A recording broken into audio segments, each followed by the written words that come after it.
খুব গরম গাইস, দেখতেছেন আমাদের গাড়িটা রানিং গাড়ি রাস্তার মাঝখানে বন্ধ হয়ে গেছিলো। আমরা মেকানিক কাছে নিয়ে আসছি। এখন আমাদের গাড়ির যে টাইমিং বেল ছিঁড়ছে কিনা আমরা এটা চেক করব।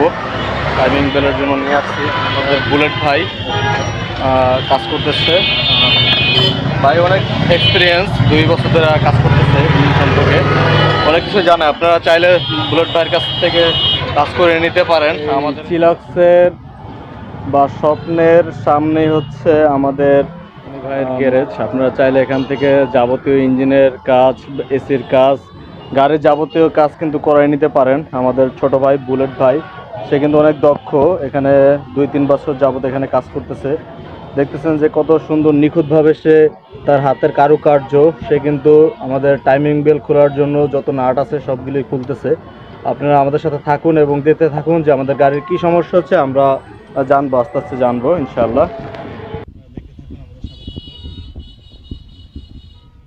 আমাদের এটা হচ্ছে টাইমিং বেল। টাইমিং বেলটা আমাদের ছিঁড়ে গেছে আজকে সকালে, রানিং গাড়ি ছিঁড়ে গেছে। আমরা মেকানিকের কাছে নিয়ে আসলাম আমাদের টাইমিং বেল। টাইমিং বেল কিনে নিচ্ছি।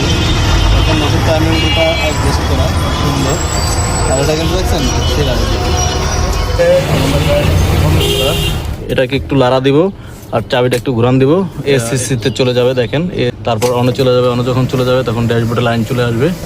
সেলফটা দিবেন, তাহলে গাড়িটা কি হয়ে যাবে, স্টার্ট হয়ে যাবে। দেখেন গাড়িটা কিন্তু আমার স্টার্ট হয়ে গেছে। ঠিক আছে, স্টার্ট হয়ে গেছে।